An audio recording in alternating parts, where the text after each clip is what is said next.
Chers amis, bonsoir à tous. Comme on a dit tout à l'heure, le sujet de ce soir, c'est comment arrêter une crise avant même qu'elle explose. Comment faire en sorte de stopper une crise avant qu'elle explose, c'est très intéressant. Pourquoi? Parce qu'on va parler ce soir d'un jeune qui est parfois méconnu du public, mais néanmoins, c'est un jeune qui s'appelle le jeune du dit Tevet. Le jeune du dit Tevet, qui est le jeune qui commence demain matin à 7h, il termine à 5h40. Et on va voir ensemble, justement, quelle est son histoire, quelle est sa signification, d'où il sort, pourquoi ce jeune existe, et surtout, pas seulement pourquoi il existe, c'est quoi le message qu'il fait passer pour chacun d'entre nous. Je pense que c'est énormément important de pouvoir savoir l'origine de ce jeune, et surtout, on sait très bien que la Torah n'est pas là pour nous raconter des histoires, mais la Torah est là pour nous donner des enseignements. Quel enseignement majeur on apprend de ce jeune, et comment on doit méditer sur ce qui s'est passé à l'époque et qu'est-ce que cela veut dire pour nous aujourd'hui quand nous sommes plus de 2500 ans après qu'il y a eu ce jeûne. Qu'est-ce que cela veut dire pour nous dans la vie de tous les jours. Alors d'abord le texte, d'abord la traduction. Le dit Asara Tevet veut dire le 10e jour du mois hébraïque, du mois de Tevet. C'est un jeûne public qui a été instauré par nos prophètes. Il commémore le début d'un siège tragique qui conduisait à la destruction du premier temple de Jérusalem. Le premier temple de Jérusalem s'appelle, entre les différents jeûnes, ce qu'on appelle les jeûnes mineurs et les jeûnes majeurs. Ça, c'est considéré un jeûne mineur. Pourquoi un jeûne mineur? Parce que ce n'est pas un jeûne qui commence depuis la veille au soir.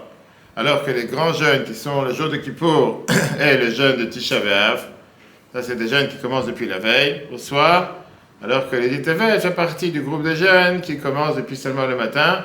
Vous nous direz qui jeûne à la fin? Après on va voir, d'accord. Et en règle générale, le jeûne il tombe toujours au mois de Tevet, en décembre ou en janvier du calendrier civil. Et c'est en général toujours environ une semaine après la fête de Hanouka. Parce que Hanouka termine toujours entre le 2 ou le 3 Tevet, une semaine après. Alors, pourquoi le début d'un siège? Parce que c'était le début du siège à la ville de Jérusalem. Mériterait-il d'être ce qu'on appelle un jeûne national? Pourquoi on lui donne une telle importance? Un jeune qui, encore une fois, c'est pas que le temple a été détruit, c'est pas qu'il y a quelque chose de grave qui s'est passé.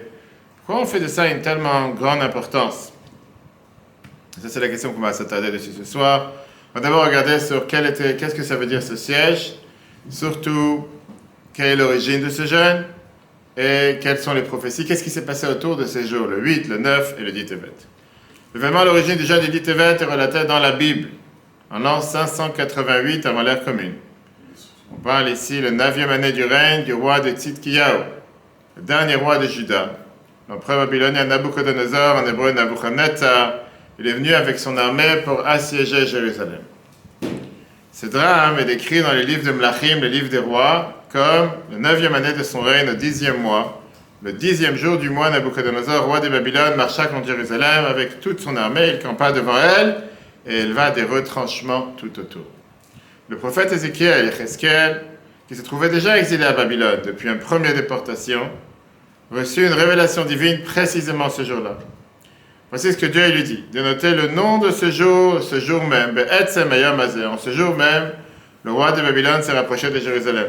Samach Melech Bavel al Yerushalayim. Texte comment la Torah l'emploie. Dans Ézéchiel, chapitre 24, verset 2, on souligne l'importance de ce jour même, c'est-à-dire le jour du dit Tevet, la date où tout a commencé. Grâce à cette prophétie, les exilés de Babylone ont pu savoir que le siège de leur capitale avait débuté ce jour-là. Malheureusement, ce siège dura environ 18 mois. 18 mois, ça veut dire 1 an et demi environ. Il aboutit à la percée des murailles de Jérusalem le 17 Tammuz, 586 ans avant l'ère commune, puis à la destruction du temple. Je peux te rapprocher, il n'y a pas obligé d'aller au bout. Je vais être plus proche du chauffage. Puis à la destruction du temple le 9 av de la même année. Ensemble, le dit Tevet, 588 ans avant l'ère commune, a marqué le début de la fin du royaume de Juda et du premier temple. Ça, c'est l'histoire du dit Tevet. Alors maintenant, analysons d'abord en termes de jeûnes. Combien de jeûnes on a dans le calendrier? 4. Bravo. 4, j'allais dire 4 est 4 ou 5. On a ce qu'on appelle les 4 jeûnes. Le dit Tevet s'inscrit dans les jeûnes de 4 jeûnes de deuil national, qui sont tous liés à la chute de Jérusalem, mentionnés par le prophète Zacharie. Prophétisant après la destruction, il parle du jeûne du 4e mois, le jeûne du 5e mois, le jeûne du 7e mois et le jeûne du 10e mois. Et on sait que dans le calendrier hébraïque, le premier mois c'est quand? Nissan. Maintenant, d'après la tradition transmise par le Talmud, ces expressions font allusion au 17 Tammuz, c'est le jeûne du 4e mois, brèche dans les murailles de Jérusalem, premier et second temple. Le 9 Av, le 5e mois, la destruction du temple de Salomon, qui a été construit par par les Babyloniens et plus tard du second temple par les Romains. On a après le 3e Tishri, qui est le 7e mois, l'assassinat de Gedalia ben Achikam, le gouverneur de Juda après la destruction, ce qui acheva et dispersait le reste de l'autonomie juive. Et enfin, le dernier des 4 jeûnes, c'est le 10 Tevet. Le 10 Tevet, début du siège de Jérusalem, comme on a parlé tout à l'heure, comme on va voir aujourd'hui longuement, ce qui est le jeûne du 10e mois. Zacharie il amène un message d'espoir, pas seulement en te disant les jeûnes, il affirme que dans les temps futurs, les temps messianiques, le jeûne du 4e, le jeûne du 5e, le jeûne du 7e et le jeûne du 10e se transformeront pour la maison de Juda en allégresse et en joyeuse fête. Ça, c'est ce qui deviendra de tous les jours de jeûne. Que les jours de jeûne deviendront des jours de joie. Autrement dit, ces jeûnes de deuil deviendront un jour de fête, de joie, lorsque la délivrance messianique, la Géoula, arrivera. Cette prophétie nous accompagne en filigrane tout au long de notre étude qu'on va voir ce soir. Le but en commémorant cette tragédie, c'est aussi de se préparer à des jours heureux pour la rédemption à venir. C'est pas seulement vivre avec le passé, c'est vivre avec le présent et surtout aussi avec le futur. Alors, quelle est la signification de ce jeûne et pourquoi d'abord on jeûne? Qu'est-ce qu'on en a à faire si on peut dire de ce qui s'est passé il y a 2500 ans environ? En quoi ça me parle aujourd'hui? Là, on va avoir plusieurs débats dans la halakha et plusieurs débats dans la Gemara très intéressants. Dans la Gemara, dans le Talmud, elle nous parle de l'identification du jeûne du 10e mois mentionné par Zacharie. Dans le traité Rosh Hashanah 18b, il y a 2 avis qui sont rapportés. L'un, il pense qu'il s'agit en réalité du 5 Tevet. C'est quoi le 5 Tevet? Date à laquelle, selon Ézéchiel, chapitre 33, un rescapé arriva en exil pour annoncer aux exilés la nouvelle de la destruction du temple. Cependant, l'autre avis, elle affirme que le jeûne du 10e mois, c'est le 10 Tevet qui est ce soir et demain, jour du début du siège. C'est cette seconde opinion qui a été tranchée par les Chachamim. On voit là 2 manières de concevoir la commémoration de tragédie. Est-ce qu'on doit jeûner à la réception de la nouvelle catastrophique, le 5 Tevet, la nouvelle de la destruction, ou bien quand les germes initiales de la catastrophe ont commencé à se passer, qui est le 10 Tevet? Et la halakha a retenu l'approche seconde, soulignant que l'important c'est de prévenir et pleurer dès l'origine du malheur, et pas seulement ses conséquences ultimes. Et c'est ce qu'on va tout de suite voir. Pourquoi les Chachamim considèrent que le jeûne du 10 Tevet est celui qui a fait en sorte qu'aujourd'hui, on est toujours en exil, on n'est pas encore avec Mashiach.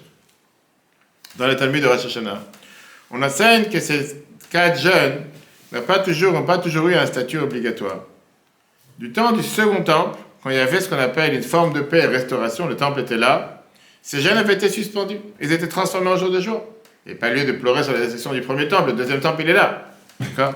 Après la destruction du deuxième temple, ils sont revenus en termes de jours de jeûne. Donc ça explique que l'observance de ces jeûnes dépend des circonstances historiques. En période d'exil, en période de trouble, ils sont obligatoires. En période de paix et de rédemption pour Israël, ils se transforment en fête. Dans ces temps intermédiaires, leur observation de ces jeûnes peut être facultative. Comme ça, c'est écrit dans la Gemara Rosh Hashanah 18b. Mais de nos jours, alors que le temple n'est pas reconstruit, on jeûne ces 4 jeûnes en aspirant qu'ils deviennent des jours de célébration. On prie tous les jours que ces jours se transforment en jours de sa sœur de Simcha. Très bien. Pourquoi jeûner? Comme on l'a dit tout à l'heure. Qu'est-ce que tu cherches avec le jeûne? Qu'est-ce que tu veux obtenir? Mis à part perdre des calories, pour celui qui a des calories à perdre, ce n'est pas le problème de tout le monde. Majorité du public ici présent, ou tout le public à part moi. La réalité, elle est, pourquoi on doit jeûner? Qu'est-ce que tu gagnes avec jeûner? Qu'est-ce qu'on cherche avec ce jeûne? On va voir un débat intéressant dans la halakha. Rambam, Maïmonide, il codifie ces jeûnes dans Ilchot Ta'aniyot, des lois des jeûnes, chapitre 5, en leur donnant une portée spirituelle. Il te dit, il y a des jours où tout Israël jeûne à cause des malheurs qui leur sont survenus, afin d'éveiller les cœurs et d'ouvrir les voies de la repentance. Cela nous rappelle nos mauvaises actions présentes et celles de nos ancêtres, actions qui furent semblables aux nôtres aujourd'hui, au point de causer ces malheurs pour eux comme pour nous. Ainsi, ce souvenir de ce qui s'est passé nous conduira à revenir vers le bien. C'est pas juste de vivre avec le passé. Pas juste se rappeler qu'il s'est passé quelque chose à longtemps. Non, ça, c'est pas suffisant. Ce qu'on cherche avec les jeunes, c'est de se dire comment on peut modifier nos actions pour que ce qui s'est passé ne se reproduise pas. Et donc, le but du jeûne, c'est quoi? C'est pas seulement un jeûne pour pleurer sur le passé, mais d'inciter à la tchouva. C'est ce que dit Rambam. C'est quoi le but d'un jeûne? Faire tchouva, se repentir, faire en sorte de réparer les erreurs. Et Maïmonide, il t'explique encore une fois, de manière explicite, les 4 jeûnes annuels en mémoire de la destruction du temple, en précisant pour chacun l'événement tragique commémoré. Concernant le dit Tevet, il te dit comme ça. Le 10e Tevet, c'est en ce jour que le roi de Babylone, Nebuchadnezzar le méchant, a mis Jérusalem en état de siège et de détresse. La formulation de Rambam insiste de dire que Nebuchadnezzar c'était un méchant rachat. Et sur la détresse qui en suivit, comme pour souligner que ce jour marque le début de toutes les souffrances du siège. Sur le plan halachique, le dit Tevet est considéré comme un jeûne public, décrété, ce qu'on appelle un ta'anit tzibur, tout comme les autres jeûnes qui sont liés au temple. À la différence de Tisha B'Av, qui est un jeûne majeur avec des restrictions supplémentaires, interdiction de se laver, interdiction de porter des chaussures en cuir, ça c'est le dit 9 Av. Le dit Tevet est considéré un jeûne mineur. Qu'est-ce que ça veut dire mineur? La seule interdiction qu'il y a, c'est de manger et boire. Et qui ne commence pas depuis ce soir, mais qui commence depuis le lever du jour, jusqu'à la nuit tombée, demain de 7h à 17h40. Néanmoins, son statut du dit Tevet, c'est un statut spécial à tel point que même un marié, pendant les 7 jours après le mariage, Sheva Brachot, il doit l'observer. Ce qui n'est pas le cas pour les autres jeunes qui sont moins graves, soulignant l'importance de ce jour. À l'inverse, les personnes qui ont un souci de santé ou en danger, les femmes enceintes ou les femmes qui allaitent, sont exemptées conformément aux règles de tous ces jeunes qui sont des jeunes, on appelle des jeunes des Chachamim, des jeunes de nos sages. On sait très bien qu'est-ce qu'on rajoute dans la tefila demain. On rajoute des supplications, les slichot, la lecture de la Torah, la haftara, faire neinu, la prière pour ceux qui jeûnent, avinu malkenu dans la mida, etc. Et l'idée c'est quoi? C'est de transformer la tristesse en prise de conscience. Le maître souligne que le jeûne c'est quoi? Un jeûne sans réflexion. Si quelqu'un il s'arrête juste de manger sans rien d'autre, mais il n'améliore pas son quotidien, c'est comme s'il n'a rien fait de spécial. Bien sûr qu'il a jeûné, mais c'est pas, il a manqué l'essentiel, comme ça il écrit Rambam. Le but du jeûne, c'est de travailler sur sa personne, de se dire pourquoi on est arrivé à une telle situation? Qu'est-ce qui a fait que nous sommes arrivés à une telle catastrophe? Comme on l'a dit tout à l'heure, le thème du cours ce soir, comment arrêter une crise avant qu'elle n'explose? Quelle est la particularité du dit Tevet? En quoi le dit Tevet est différent de tous les autres jeûnes? On a parlé de ça l'année dernière, celui qui se rappelle, 2025. Début de 2025, c'était quoi la particularité? La particularité unique du dit Tevet, c'est que c'est le seul jeûne qui pourrait éventuellement tomber un vendredi et il faudrait jeûner. Et c'est ce qu'on a fait l'année dernière. Celui qui se rappelle, on a terminé le jeûne quand? Pendant Shabbat, avec le Kiddush de Shabbat. Veille de Shabbat. Le calendrier hébraïque, il est fixé d'une manière telle qu'on le suit de nos jours et ça empêche que la plupart des jeûnes de coïncider avec certains jours de la semaine. Par exemple, le 9 Av et le 17 Tammuz peuvent tomber à Shabbat. C'est pas un problème.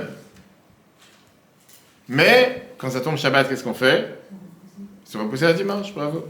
On a des grands érudits ici. Maintenant, on le repousse à dimanche suivant. Pourquoi? Pour respect du Shabbat.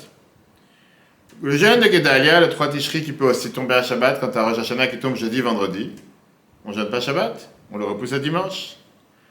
Le dit Tevet, il est calé dans le calendrier de sorte qu'il peut survenir à vendredi. Et dans ce cas-là, il n'est ni avancé ni retardé. Le jeûne de Tanit Esther, il ne peut pas tomber à vendredi. En général, on le devance à jeudi. Pourquoi? En général, on a à jeudi, quand il tombe Shabbat, on ne peut pas le faire dimanche, parce que dimanche c'est Purim. Donc on le jeûne jeudi, à l'avant, 2 jours avant. Tanit Mukdam, on le devance. Mais celui-là, s'il tombe vendredi, il n'est ni avancé ni retardé. On jeûne vendredi jusqu'à Shabbat. Et ça crée une situation inhabituelle. Terminer le jeûne qui est enchaîné presque immédiatement avec le repas de Shabbat. D'accord? En pratique, qu'est-ce qu'on fait? C'est ce qu'on a fait l'année dernière. Celui qui se rappelle, on observe le jeûne toute la journée de vendredi et puis on rompt le jeûne avec le kiddush. C'est comme ça qu'on termine le jeûne. Alors on organise la lecture de la Torah, la haftara, etc., mincha dans l'après-midi, juste avant le début de Shabbat, ce qui arrive quasiment jamais autrement dans aucun autre jeûne. Et les textes sont appropriés qu'on ne lit pas, par exemple, Avinu Malkenu pendant la veille de Shabbat, etc., etc. Alors pourquoi une telle particularité à ce jour du dit Tevet? En quoi ce jeûne a mérité, si on peut dire, à être différent de tous les restes, et quel est le message derrière? Comme je l'ai dit tout à l'heure, ça c'est le message qu'on va savoir ce soir ensemble. La particularité, elle a intrigué les décisionnaires d'abord dans la halakha. Le Shulchan Aruch lui-même, il souligne que le jeûne du dit Tevet est observé le jour où il tombe, même s'il survient vendredi. En théorie, si le calendrier permettait au dit Tevet de coïncider avec Shabbat, certains maîtres médiévaux avaient avancé qu'il faudrait alors jeûner même le jour de Shabbat. Si jamais il serait tombé en Shabbat. Chose qui est normalement interdite, on ne jeûne pas Shabbat. Il s'appuie justement sur l'expression d'Ézéchiel, puisque c'est écrit en ce jour même, puisque c'est en ce jour, il faut jeûner ce jour. qui indique que les jeunes doivent impérativement se tenir à la date anniversaire exacte. Tout comme Kippour, où la Torah emploie les mêmes expressions, Be'etzem Hayom Hazeh. Kippour qui tombe en Shabbat, on jeûne le jour de Shabbat. Kippour, ça prévoit Shabbat. Bien que le dit Tevet, on sait très bien qu'aujourd'hui il ne peut pas tomber un Shabbat, selon notre calendrier qu'on a aujourd'hui, mais s'il tombait un Shabbat, on n'allait pas le repousser. Très bien. Cette opinion est rejetée par la majorité des autorités halachiques ultérieures, le Beth Yosef. Rabbi Yosef Karo, du Shulchan Aruch, il rapporte l'avis du Abu Draham, qui te dit qu'on n'a trouvé aucune source claire dans le Talmud. Il rappelle que Rashi et Maïmonide stipule sans exception que tout jeûne tombant Shabbat est repoussé. On ne peut pas dire une chose pareille, qu'un tel jeûne à part Kippour, bien sûr, s'il tombe Shabbat, on devrait le jeûner le jour de Shabbat. En pratique, même si théoriquement le dit Tevet aurait pu tomber un samedi, on n'aurait pas jeûné ce jour-là, conformément au principe général, qu'on honore Shabbat et pour honorer Shabbat, on ne va pas jeûner. Cependant, le débat autour du dit Tevet a donné lieu à des commentaires profonds. Certains, comme le Khatam Sofer, ont déduit que le dit Tevet est une réalité beaucoup plus sévère que le jour de Kippour. Pourquoi? Parce que le dit Tevet, il marque, et c'est ce qu'on va voir, le début de toutes les catastrophes. Comme l'a dit tout à l'heure, comment arrêter une crise avant qu'elle n'explose, ne la laisse pas commencer. Et le problème du dit Tevet, qui s'est en réalité passé beaucoup plus tôt, avant même la première brèche dans la muraille, c'était le siège. Tout court, en 2 mots, il n'y avait rien. C'est-à-dire, il ne s'est rien passé. Qu'est-ce que tu en fais un monde? Ce qu'on va voir ce soir, c'est que des fois, quand tu n'as pas envie d'en faire un monde, ils sont juste là avec des tracteurs sur la barrière. Pour se rappeler avant le 7 octobre. Ils sont là, des paysans en train de soi-disant, des tracteurs sur la barrière, les gens du Hamas. Ils sont là pour s'amuser. Laissez tranquille. Alors que c'était en train de planifier toute leur attaque. Mais si on aurait pris ces choses au sérieux, on ne serait pas arrivé à ce qui s'est passé plus tard. Et on va tout de suite voir la même chose avec le dit Tevet. Le Khatam Sofer, il va jusqu'à suggérer que cette année, que chaque année, le dit Tevet, Dieu décide s'il va amener la Géoula, la délivrance, cette année. Et cette idée, elle est, même si ce n'est pas une halakha, elle souligne combien ce jour est étroitement lié avec la rédemption, qu'on va tout de suite voir après. Qu'est-ce qui s'est passé 3 jours avant? Qu'est-ce qui s'est passé aujourd'hui, le 9 Tevet? Et qu'est-ce qui s'est passé le 8 Tevet? Et tout à l'heure que le jeune du dit Tevet, il est lié au siège de Jérusalem. Mais la tradition juive mentionne également d'autres tragédies qui ont eu lieu à des dates proches, le 8 et le 9 Tevet, formant ainsi une sorte de triptyque funeste en hiver. Dans les Slichot, récités pendant les jeûnes, on fait allusion à ces événements. Le 8 Tevet, hier, la Torah, elle a été traduite en grec. C'était avant l'ère commune, l'époque du Second Temple. On parle sous la domination helléniste, le roi Ptolémée II, Philadelphe d'Égypte, l'a connu, convoqua 72 sages d'Israël et les contraint à traduire la Torah en grec. Tu vas me dire en soi, quel est le problème? Qu'est-ce qu'il y a de mal? On va tout de suite voir c'est quoi le problème. Cette traduction, connue plus tard sous le nom de Septante, fut achevée le 8 Tevet, selon la tradition. Bien qu'un miracle divin a fait en sorte que tous les traducteurs, 72 traducteurs, qu'ils étaient chacun dans une chambre séparée, sont tous mis d'accord sur la même version de la traduction. Et les sages considèrent que c'est vraiment un événement de désastre spirituel. Qu'est-ce qu'il y a de mal? En effet, le jour où la Torah elle a été traduite en grec, ça fut aussi difficile pour Israël que le jour du Vaudor. Comme ça, c'est écrit dans la Gemara Yerushalmi de Jérusalem. Le Shulchan Aruch rapporte également que c'était 3 jours d'obscurité qui s'abattirent dans le monde à ce moment. Pourquoi? Pourquoi un tel pessimisme? Qu'est-ce qu'il y a de notre? Au contraire, ça fait en sorte que les Grecs peuvent apprendre la Torah.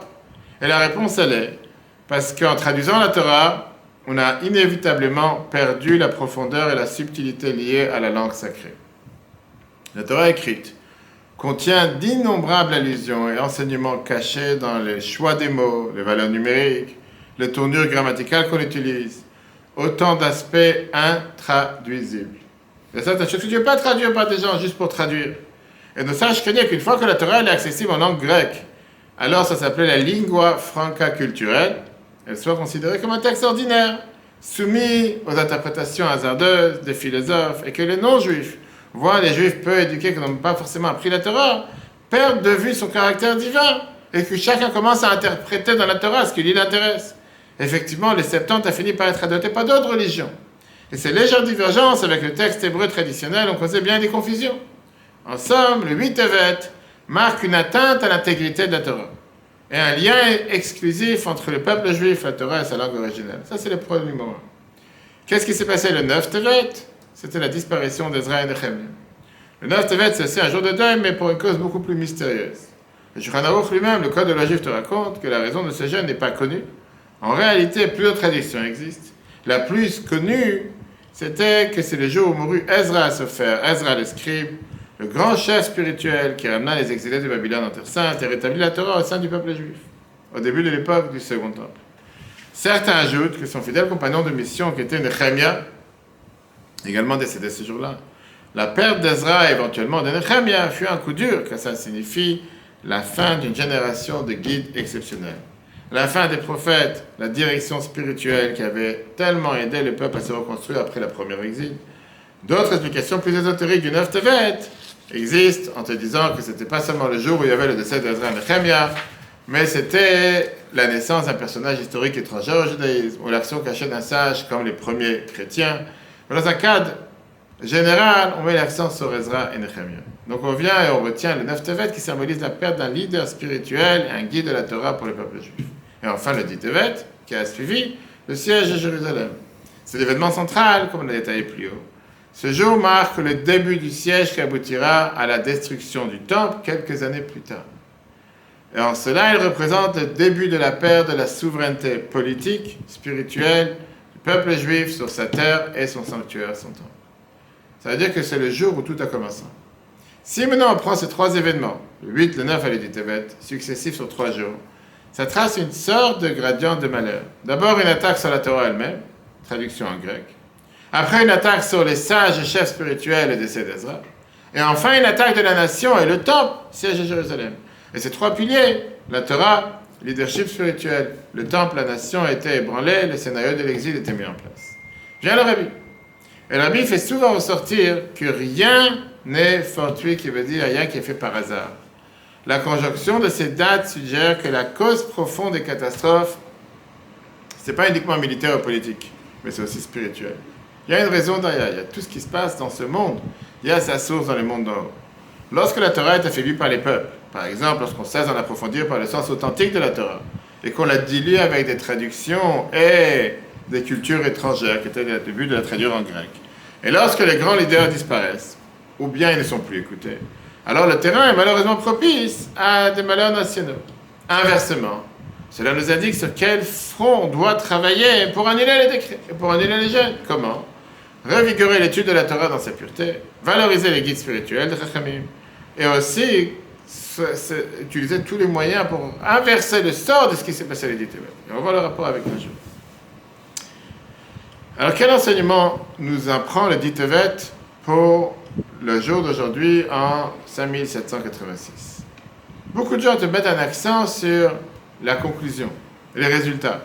Oui, malheureusement, le temple a été détruit, le 10 de 9% en jeûne. Viens la Torah te dit non. Sois pas intelligent pour regarder les résultats à la fin de l'histoire. Mais va d'abord rechercher quels sont les débuts. Qu'est-ce qui a fait que tout a commencé? Si tu aurais été capable d'analyser qu'est-ce qui a fait que tout a commencé, comment ça a commencé, tu ne serais pas arrivé à un tel résultat. En 2 mots, on peut résumer en une phrase. Comme on a vu dans les parachutes des dernières semaines, s'il n'y aurait pas eu la haine des frères de Yosef qui l'ont vendu en Égypte, on n'aurait pas été en exil aujourd'hui. Ça, c'est le raccourci. Le fait qu'il a été vendu en Égypte, le fait que le peuple juif est descendu en Égypte, tu fais un raccourci, tu arrives ici. Le 10 Tevet, c'est la même chose. Il n'y aurait pas eu ce qui s'est passé à l'époque, il n'y aurait pas eu la destruction du temple, on n'aurait pas été dit, non, Bachar est là, l'histoire est finie. C'est le début de tout. Ça, c'est tout ça qui a commencé. Et la Bible, il a parlé pendant plusieurs années des discours très très longs sur le 10 Tevet, en t'expliquant des leçons profondes pour notre génération, pour nous rappeler quelle est la mission spirituelle, quelle force nous avons aujourd'hui pour inverser le cours des événements, et comment amener la délivrance finale.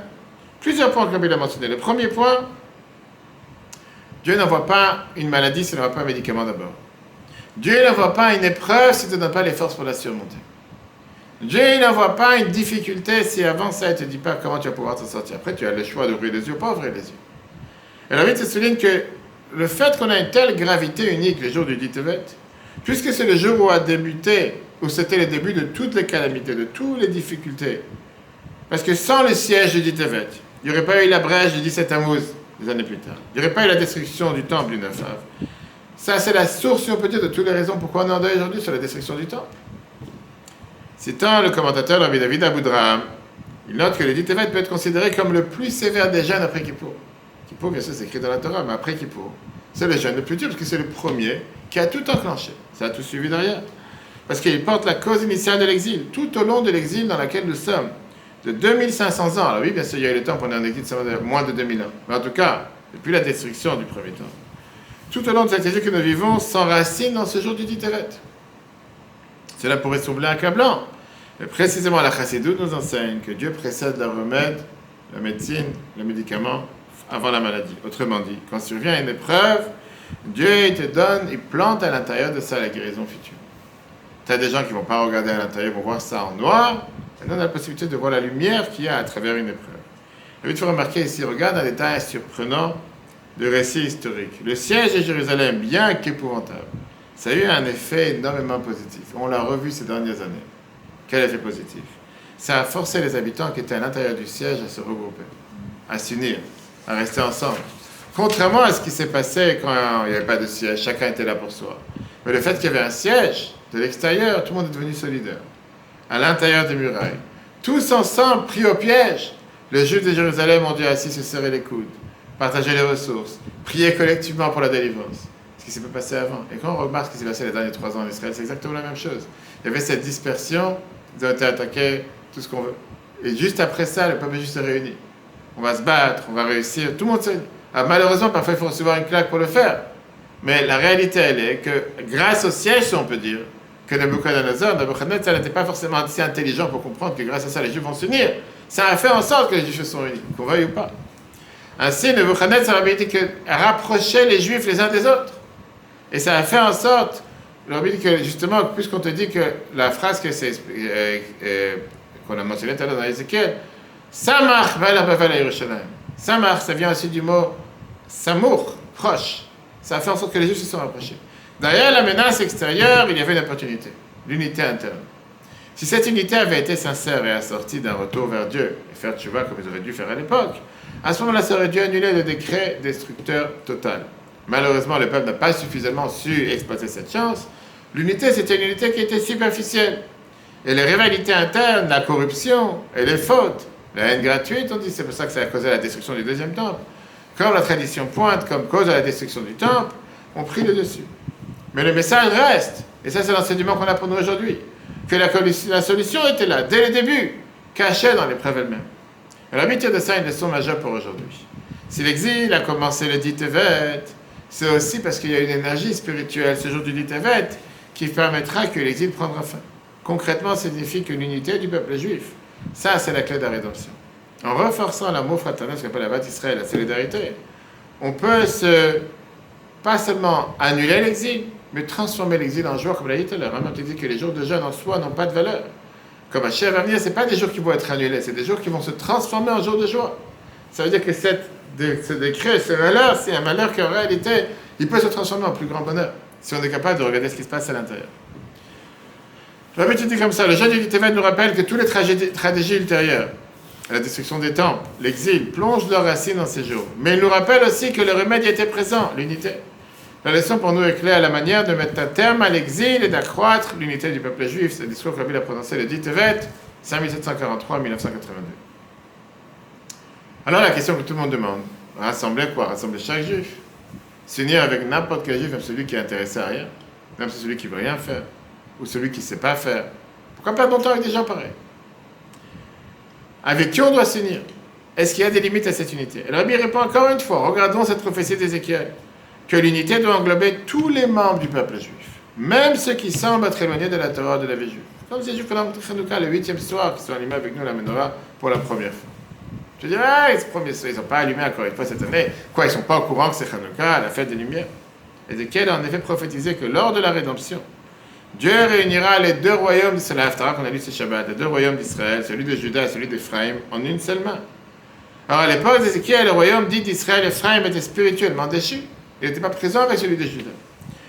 En proie à l'idolâtrie, quasiment perdu. Malgré cela, Dieu demande leur réunion avec Juda, ce qui va se passer quand Mashiach va venir. Et donc, l'enseignement qu'on apprend des Tevet, c'est que personne ne doit être laissé pour compte.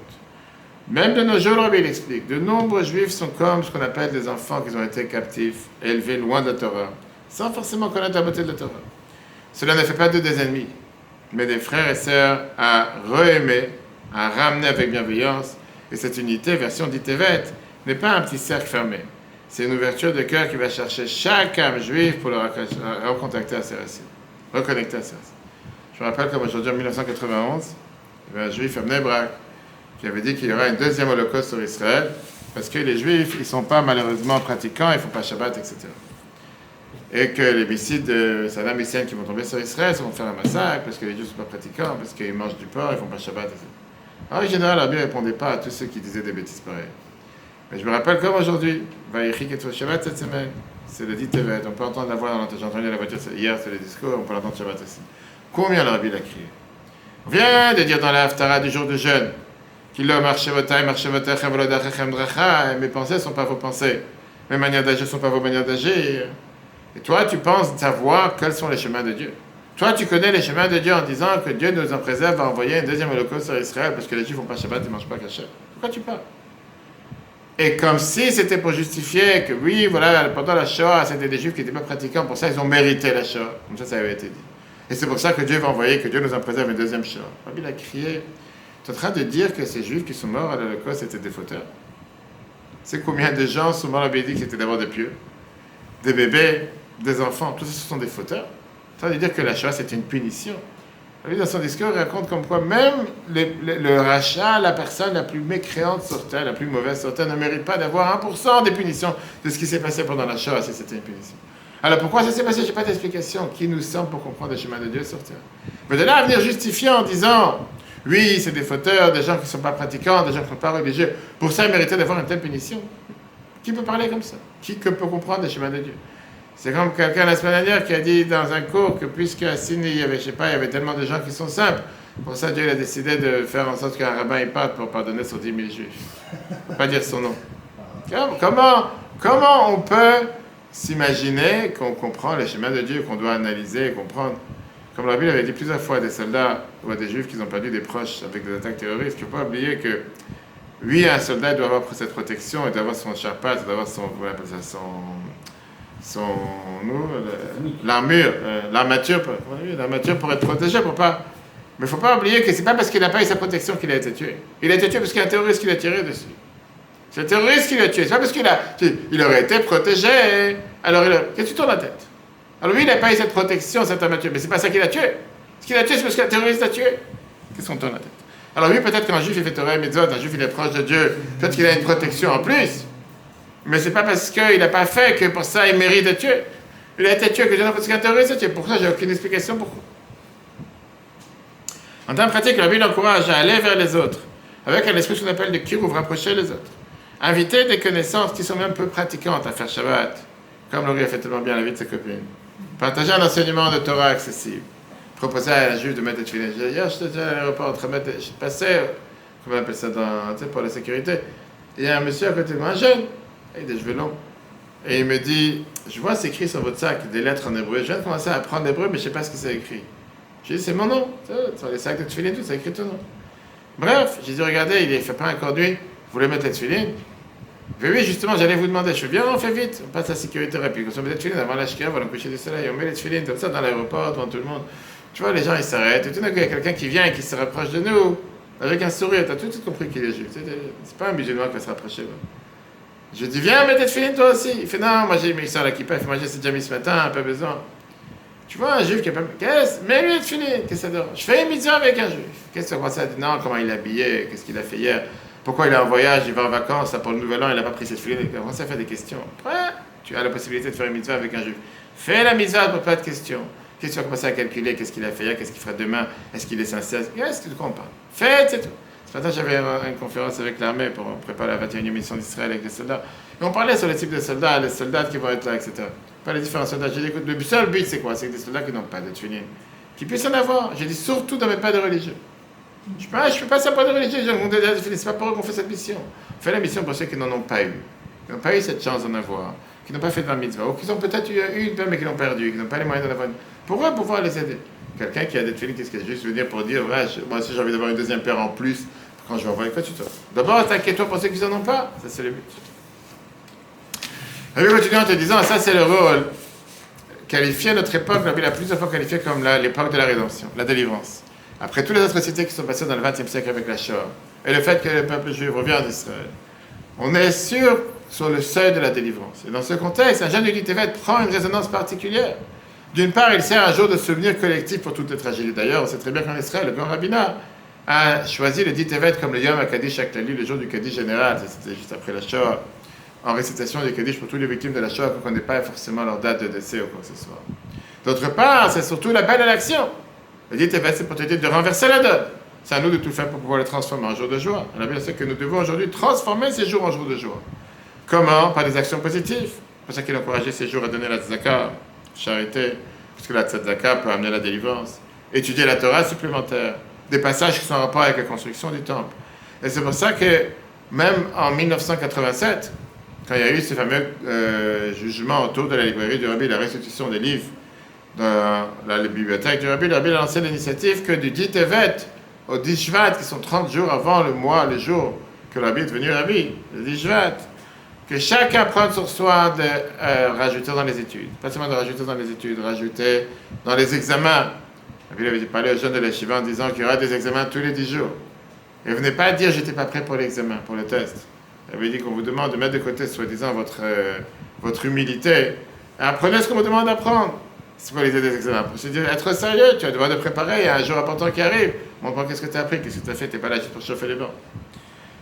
Pourquoi avoir choisi ça, le dit Tevet? C'était justement de convertir un jour de deuil en jour de reconstruction positive. Et la Bible dit ces 3 jours qu'on a dit tout à l'heure, le 8, le 9 et le 10 Tevet, à notre mission actuelle. Si le 8 Tevet représentait une descente de la Torah en autre langue, aujourd'hui c'est tout à fait le contraire, on doit diffuser la Torah dans toutes les langues. À l'époque, ça pouvait être mal pris, quoi. Tu vas traduire la Torah en grec, tu vas déformer la Torah, les secrets de la Torah vont pas être, c'est pas fait pour se rouler dans la rue. Et aujourd'hui, on vit dans une époque où tout ce qu'on peut faire pour traduire la Torah, utiliser tous les moyens de technologie pour pouvoir publier la Torah, on doit le faire. Et donner la possibilité à n'importe quel juif qui ne lit pas l'hébreu, qui ne lit pas le yiddish, qui ne lit pas de lire en n'importe quelle langue, de pouvoir apprendre la Torah et lire, que ce soit abordable, que ce soit facile pour lui. Ça, c'est l'inverse de ce qui s'est passé à 8 Tevet. De même, réparer le 9 Tevet, qui était la perte d'Ezra, signifie qu'aujourd'hui, nous devons éduquer et former des nouveaux leaders, des nouveaux enseignants, des nouveaux rabbins, des nouveaux rabbinés, en guidant le peuple juif avec dévouement. Et réparer le 10 Tevet, comment on le répare? C'est créer cette unité et ferveur au sein de la communauté, qui empêche tout siège spirituel ou physique de se réinstaller. Alors, c'est quoi la conclusion, avant d'arriver à la conclusion qu'on a avec nos jours aujourd'hui? Notre devoir, c'est pas se focaliser seulement sur le passé, bien sûr qu'on doit connaître l'histoire du passé, mais c'est transformer un jour de jeûne en lumière. On voit comment ce jour du dit Tevet, c'est pas seulement un rappel historique, parce que si tu ne veux pas vivre avec des rappels qu'il y a 2500 ans, il s'est passé telle chose, c'est un jour qui nous interpelle. C'est un triple commémoration, la Torah, le leadership du peuple juif et le temple nous dresse la feuille de route, comment on doit se renforcer aujourd'hui. Notre lien personnel avec la Torah authentique, et pas de Torah diluée, pas commencer à aller conservative, réforme, c'est disant, tu sais quoi, qu'est-ce qu'il y a, c'est Shabbat, le rabbin il est âgé, il est vieux, il ne peut pas parler, pourquoi pas prendre un micro? Prends un petit orchestre, un petit organe, où tu peux là faire un peu de musique, ça donne un peu d'intonation, un peu de joie, quand tu as des endormis qui ne sont pas là pour chanter, etc.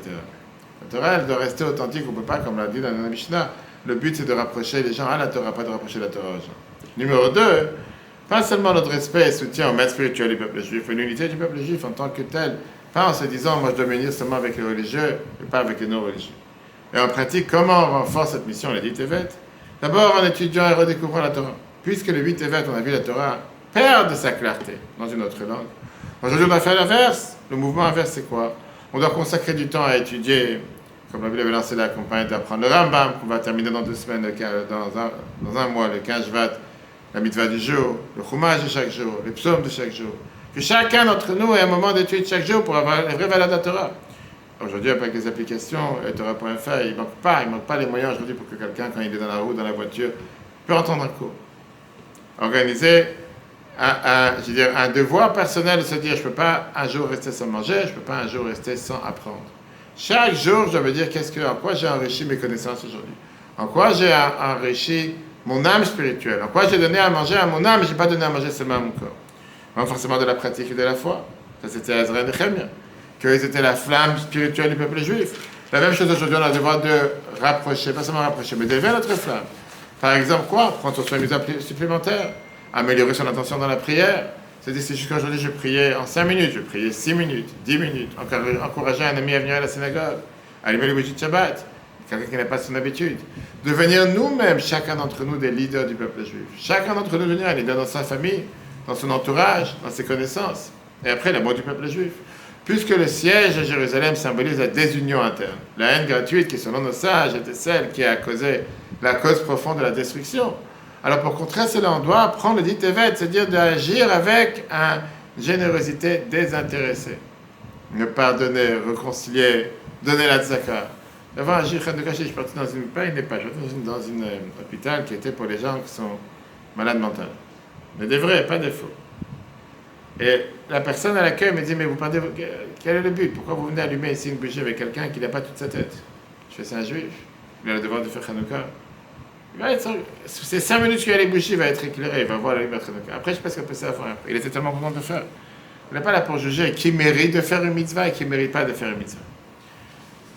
Alors, comme je dis, on a vu ça les dernières années. C'est vrai que quand aujourd'hui on parle de la situation en Israël, quand tu réfléchis à un instant, c'est dit Tevet, tu te dis, regarde, ce jour-là, il ne s'est rien passé. Quand tu réfléchis, aujourd'hui, on connaît la fin de l'histoire. Mais quand tu te mets au début de l'histoire, qu'est-ce qui s'est déjà passé? Il ne s'est rien passé. Siège sur Jérusalem. C'est quoi le problème? Un siège, c'est rien. La ville de Jérusalem a tenu encore très longtemps. Jusqu'à ce qu'il y ait eu la première brèche dans la muraille, que ça, c'était le 17 Tammuz. Et qu'après, 2 ans et demi plus tard, il y a eu, après ça, il y a eu le 9 Av, la même année.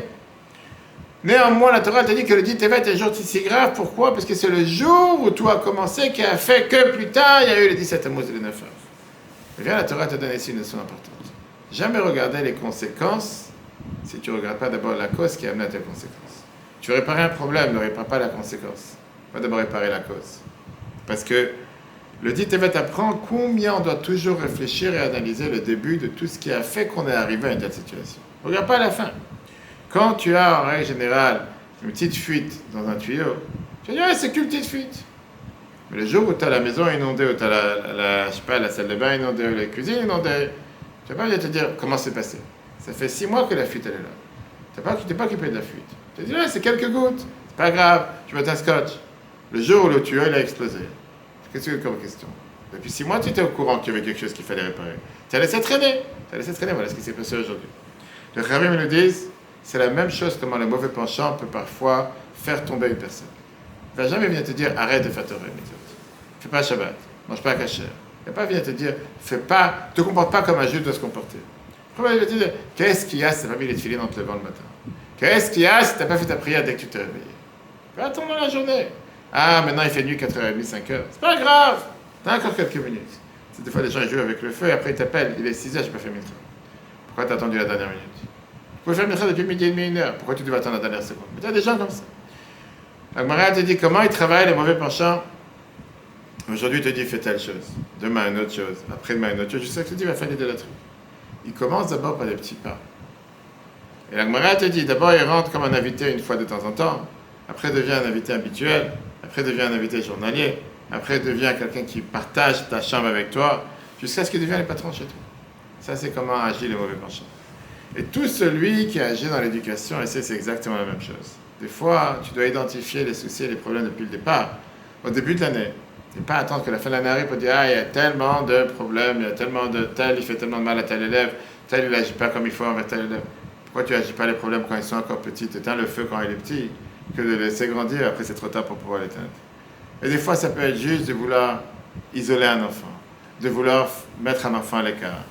Des fois, tu as des bêtises, tu dis, c'est pas grave, les enfants, c'est des enfants, ils ne veulent pas s'amuser avec l'un, pas s'amuser avec l'autre. Des fois, c'est juste se moquer de l'autre, rabaisser l'autre, juste faire croire qu'il n'a pas de capacité, qu'il ne va pas réussir. Et parfois, c'est des petites plaies que si tu n'as pas à t'en occuper au départ, la plaie peut grandir beaucoup plus grave. Et la réalité, c'est exactement la même chose quand tu vois la situation de sécurité en Israël. Comme la Bible a parlé sur la halakha dans Shulchan Aruch, le Siman 329, qui est un magnifique film qui est sorti ces jours-ci, j'enverrai le lien demain. Comme quoi, la halakha te dit que si tu as des non-juifs qui viennent dans un village pour acheter de la paille, mais tu as un doute s'ils viennent pour venir te faire du mal et vouloir conquérir le village, Shabbat, tu as le droit de prendre des armes et sortir pour les attaquer. Pas attendre d'être attaqué pour faire quelque chose. Et quand on voit la situation depuis 30 ans avec les accords d'Oslo malheureux, Ou même avant ça, de toujours vouloir dire non, on va prendre le gâteau, on va le couper en plusieurs morceaux parce que c'est le plus grand État, le pays du monde. Il faut donner quelques parties à ces terroristes du côté Est, du côté Ouest, du côté Nord, du côté Sud. Jusqu'à ce qu'on est arrivé à ce qu'on est arrivé aujourd'hui. Alors, Baruch Hashem, que les dernières années, on réagit différemment. Mais combien la Torah te dit, n'attends pas que la plaie, le cancer, se soit tellement développé pour pouvoir agir. Depuis le départ, depuis le début, tu dois commencer à agir. Et ça peut être dans la vie en général, son travail, son service de Dieu personnel, dans la vie conjugale, problème dans la société. Mais pas attendre que le feu est gigantesque, tu te dis comment faire. Il fallait éteindre le feu quand il était petit. Là, tu vas dire alors, qu'est-ce qu'on fait quand on ne l'a pas fait? Et la Torah te dit la possibilité de faire, tu vois, la possibilité de réparer. Pas parce que quelqu'un il a fait une erreur qu'il n'a pas réparé quand il fallait que c'est fini pour ne pas le réparer. On peut toujours réparer. Mais à partir du moment qu'on se prend, pas qu'on se prend, qu'on se prend, qu'on se dit, j'ai identifié le problème. Et comme le Rabbi l'écrit dans la Yom, connaître la maladie, c'est la moitié de la guérison. Le fait de savoir que c'est déjà un problème, automatiquement, tu es garanti que tu avances vers la guérison. Quelqu'un qui ne veut pas identifier le problème, il dit non, il n'y a pas de problème, mets tout derrière la porte, au final, il ne va jamais pouvoir le réparer. Ça, c'est ce que nous enseigne Titevet. Tu vois un souci, tu vois un problème, occupe-toi de ce problème. Ne te laisse pas abattre par une faiblesse, ne te laisse pas abattre en te disant c'est pas grave si je n'ai pas fait ce que je devais faire. C'est pas grave si Shabbat je viens juste pour faire les kiddush après je rentre à la maison. Parce que c'est comme ça que le mauvais penchant nous mange. Chassidut t'explique, comme je disais tout à l'heure, il ne va pas te dire depuis le départ, il ne va jamais venir chez un juif en disant fais pas ta prière aujourd'hui. Il ne va jamais venir le voir en lui disant ne va pas apprendre cette semaine. Il va venir le voir et dire fais pas Shabbat aujourd'hui. Il sait très bien qu'il ne va pas l'écouter. Il te dit tu peux faire différemment. Il n'était pas à la hauteur. Qu'est-ce que tu n'étais pas à la hauteur? Je suis un hypocrite. Comment je vais venir prier alors que je sais très bien, peut-être je ne mérite pas. Et comme ça, il essaie de rabaisser une personne au final. Elle a gagné. Qu'est-ce qu'il a gagné? C'est qu'à la place d'être présent, à la place de prier, tu ne pries pas. Et donc, ne pas lui donner ce début de victoire qui fait qu'une fois, on commence à enlever une mitzvah, demain une autre mitzvah, après-demain une autre mitzvah, et après, on ne fait plus rien. Ça, c'est comment on combat le mauvais penchant. Et ça, c'est l'enseignement qu'on apprend du Titevet. On apprend du Titevet que depuis le départ, on ne doit pas laisser le cancer s'installer.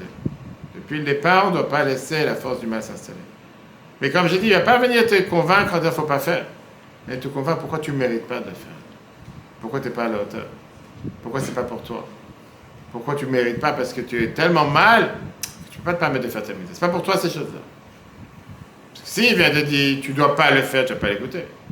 Quand il vient te dire sois dans la déprime. Tanya, la Noirzakan, il explique qu'il n'y a pas un péché d'être triste. Mais les chassidim m'ont dit comme ça. À quoi la tristesse peut amener une personne? Aucun péché peut l'amener. Être triste, ce n'est pas interdit. Oui, la Torah te dit qu'il faut servir Dieu avec la joie. Mais quand quelqu'un est dans la déprime, quand quelqu'un est dans la tristesse, il finit par dégringoler. Je ne suis pas à la hauteur, je ne mérite pas, il prend plus soin de lui, ni mange, ni dort, ni travaille. Il devient pré-suicidaire, voire suicidaire, voire il se suicide. Et après tout ça, pourquoi? À cause de la tristesse. Et c'est pour ça qu'on a un devoir, on dit tous les jours dans Baruch She'amar. C'est quoi la phrase que tu dis tous les matins dans la tefila? Ivdu et Hashem be... C'est quoi la phrase d'après? Be simcha. Dieu dit tu as un devoir de servir Dieu avec la joie. C'est un travail sur soi. Je ne vais pas dire que c'est facile. On n'est pas des gens avec des postes que tu mets à 3h du matin avec le pantalon à moitié baissé et tu commences à marcher dans la rue, dans le métro avec des postes à fond et tu dis maintenant je vais commencer à danser. On parle que c'est un travail sur soi de se mettre en mode joyeux. Je suis vivant, Dieu m'a donné mon âme aujourd'hui, Dieu m'a donné la capacité de pouvoir le servir. Alors oui, il peut y avoir mille et une raisons pour que je n'ai pas envie d'être joyeux, pour que je ne peux pas être joyeux. Mais le fait d'être triste, le fait d'être... La Chassidut te fait la différence entre la tristesse et l'amertume. En hébreu, atzvut et merirut. Être amer, on a le droit d'être amer. Quelqu'un peut être amer sur son sort, mais être amer, ça te pousse à agir. Être triste, ça te pousse à ne pas agir. Et le mauvais penchant, qu'est-ce qui gagne le plus chez un humain, c'est de le faire asseoir dans un coin à pleurer toute la journée. Qu'est-ce qu'il a gagné? C'est qu'en attendant, ce que tu devais faire, tu n'as pas fait. Remplir ta mission, tu ne l'as pas fait. Et avec ça, il a gagné. Mais qu'est-ce que tu as gagné en pleurant? Il y a une fameuse phrase qu'on répète à chaque fois, vaut mieux une action que 1000 soupirs. On peut l'écrire comme ça dans la Émir aussi. Pourquoi? Parce que soupirer le matin jusqu'au soir, qu'est-ce que tu vas changer? Tu vas soupirer le matin jusqu'au soir. Mais ton devoir, ta mission, ce que tu devais faire, tu ne l'as pas fait. Alors qu'agir, tu as été actif. Peut-être tu n'as pas fait de la meilleure manière, mais tu l'as fait. On ne pourra pas te reprocher. Tu étais présent à l'office. Tu as prié, personne ne pourra te reprocher. Par contre, si tu n'es pas prié, si tu n'étais pas présent, ce que tu devais faire, tu n'as pas fait. Et c'est comme ça qu'il t'a gagné. Et une fois qu'il t'a gagné une fois, il va te gagner une deuxième fois, il va te gagner sur cette étape, il va te gagner sur une troisième étape. Et comme ça, la dernière golade, elle est rapide. Ça, c'est la mission de Tevet. Comme on l'a demandé au départ, qu'est-ce qui s'est déjà passé? Rien. Siège sur Jérusalem, c'est pas la fin du monde. Mais c'est ça qui a fait que tout le reste s'est passé. Parce qu'on a laissé les sièges s'installer. Ça va, ils n'ont pas cassé la muraille, ils n'ont pas cassé le temple. Qu'est-ce que... On fait de ça un jeûne, c'est le seul jeûne que s'il tombe vendredi, on doit jeûner. Parce que ça, c'est le début de tous les malheurs. Si on aurait été assez intelligent au départ pour dire non, ce siège n'a pas le droit d'avoir lieu. Un siège en audit personnel, la même chose. Si on aurait depuis le départ pas lancé ce siège s'installer, on n'aurait jamais été dans la situation dans laquelle on est aujourd'hui 2500 ans après. Mais comme on n'a pas fait attention, et comme on a dit, ouais, c'est pas grave, c'est un siège. 2 ans et demi. On était là. Bien sûr, ça a fait que le peuple juif s'est uni, etc. Mais au final, regarde les conséquences. Et dans la vie personnelle, c'est la même chose. Ne pas laisser le mauvais penchant prendre place. Ne pas laisser la déprime prendre place. C'est pour ça que la chassidoute se bat contre la tristesse. La tristesse n'a pas le droit d'être. On doit se dire que si on a la chance d'être vivant, première des choses, on doit danser de joie. Tous les matins dans la tefila, tu dis, doit être Hashem Simcha. On a le devoir de servir Dieu avec la joie. Je n'ai pas dit que c'est facile. Parce qu'on a tous mille et une raisons pourquoi on voudrait être triste, surtout quand on est français. Viens la Torah, tu dis non. Tu as le devoir de te forcer à servir Dieu avec la joie. Donc, rien qu'en commençant en disant merci Dieu que tu es vivant, que tu peux bouger, que tu peux respirer, que tu as 2 pieds, que tu as 2 mains, 2 oreilles, 2 yeux. Cours au plaisir-torah.fr, que Dieu fasse que ce jeûne se transforme en jour de joie, en jour d'allégresse. Le dit Tevet devient le jour le plus joyeux du calendrier.